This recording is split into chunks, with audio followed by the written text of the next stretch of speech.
What's up guys? Welcome to my March favorites video. So this past month flew by for me. I feel like this month was the month that I kind of had a lot of new things come into my life, and so I'm just readjusting with everything that's going on. This month I have a few great favorites in books, music, videos, and products. So I'm gonna start with the book because it's what I'm most excited about this month. The book that I'm currently reading is called The Power of Now by Eckhart Tolle, and this book has been on my reading list for the longest time, and I even read A New Earth, which is Eckhart Tolle's other book, and I really enjoyed that book. So I knew that The Power of Now was gonna be good. I just wanted to read it at a time when I was like prepared to read it, because Eckhart Tolle's work is like so spiritual and he cuts to the core that it really like changes you from the inside out.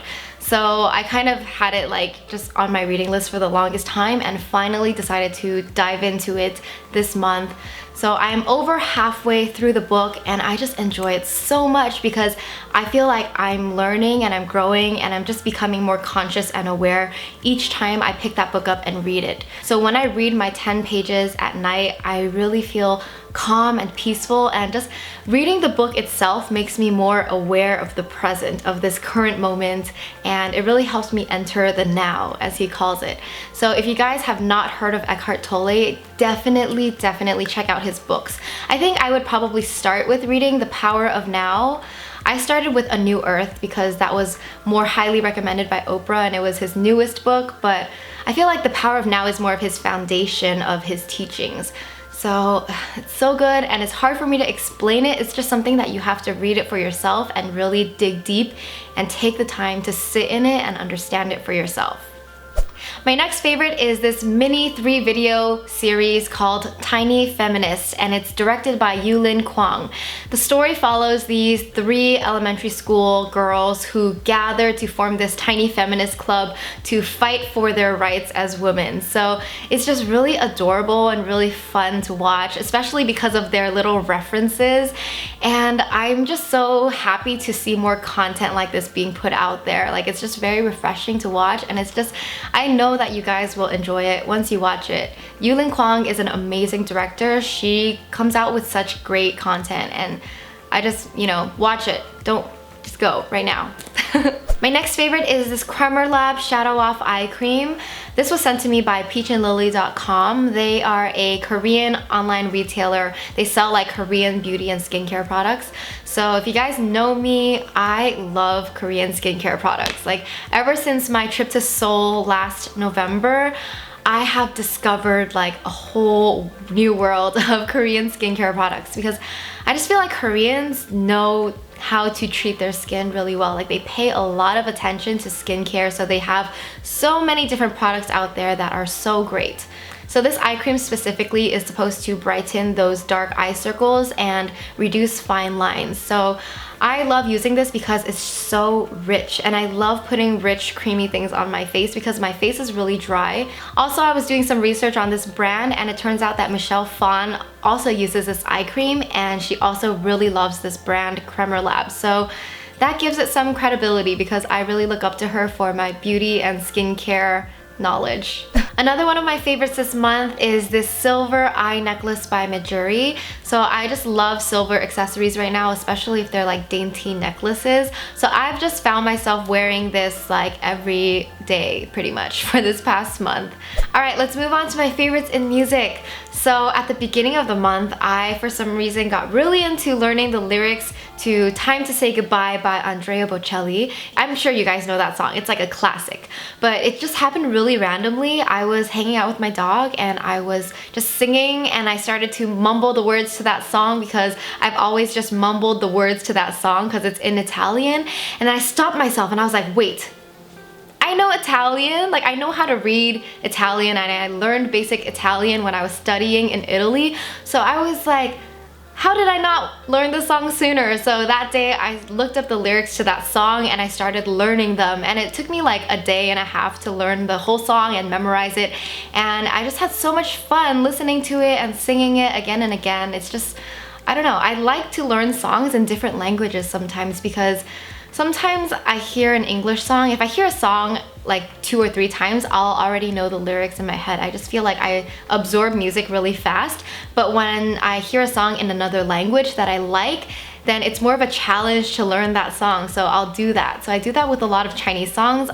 If I like a song, then I'll look up the lyrics and I'll learn the lyrics and I'll learn to sing it, even though I don't know what every word of that song means. So I guess I could do that with Italian songs if I really like them, because I can technically read Italian. So I just had a lot of fun learning that song and singing it. That song led me to listen to all of Andrea Bocelli's song. He has a new album where he sings like old cinema songs, and that album's really great. And he has one song that's another one of my favorite songs this month. It's called E più ti penso with Ariana Grande. So listen to that song, especially if you're an Ariana fan. She is so good. She sounds so good. Her voice is so like light and angelic, but also she has such a huge range. Paired with his voice, Andrea's voice is like deep and rich and beautiful. It's so great. That song is so beautiful, and they do this thing where the climax of the end of that chorus, they harmonize in that. It's like a tragic chord. If you guys listen to the song, you'll know what I mean by tragic chord. It's so beautiful. I also love when the guy takes the higher part of the harmony and the girl takes the lower part. I think that's always really pretty. So I just love that song. I got really into Andrea Bocelli this past month. I'm gonna play it here so you guys know what chord I'm talking about, the tragic chord. Listen to Ariana, she sounds so good.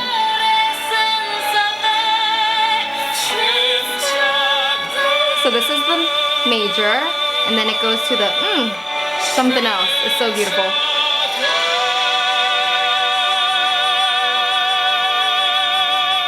It's so good. It's so pretty. So the song is just so good. You just have to enjoy it and listen to it. It's so beautiful. So aside from Andrea Bocelli, this past month I was getting ready for Coachella, which is in 2 weeks. Coachella is literally my favorite time of the year because 1, I love springtime, 2, I love the sun and sunshine, 3, I love music and I love dancing, I love festivals.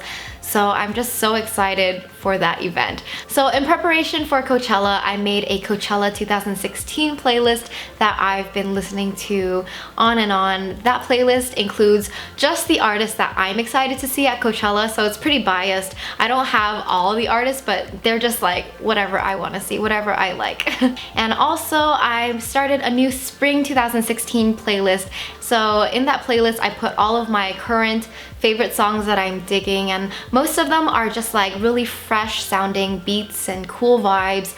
And if you listen to it, I think you'll just get what kind of music it is. I don't really know how to explain it, but to me it's really fun. So I'll link both of those Spotify playlists below so you guys can check them out and follow me. The spring 2016 playlist is one that I'll be continually updating all throughout spring. If you guys don't know about my Spotify playlist, I make a new playlist every season because I have a low tolerance for music, meaning I get sick of songs pretty fast. So I've learned that in 3 months, after hearing the same song for 3 months, I'll get pretty sick of it. So I need to like stop hearing it for a while and listen to some new stuff before I can go back and appreciate it again. So the way I set up my Spotify is each season I have a new playlist, and when I move on to like the next season's playlist, what I'll do is I'll move over the songs that I'm not tired of yet onto the next season's playlist. And if I ever have any songs that I do not get tired of, like songs that are on repeat and are my absolute favorites, then I add those to my Those Sound Waves playlist on Spotify. So you can find all of those on Spotify. I'm just kind of like, you know, a music freak where I really like to organize my music and make sure that I'm listening to things that are fresh, things that I'm not tired of. Alright, so that's it for my favorites for this month. Let me know what you guys liked and what you want to see more of, what you want to see less of.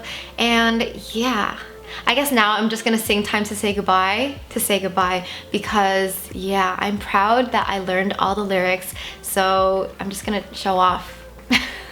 If you're Italian, don't judge me, but if you're not Italian and you don't know Italian, then enjoy.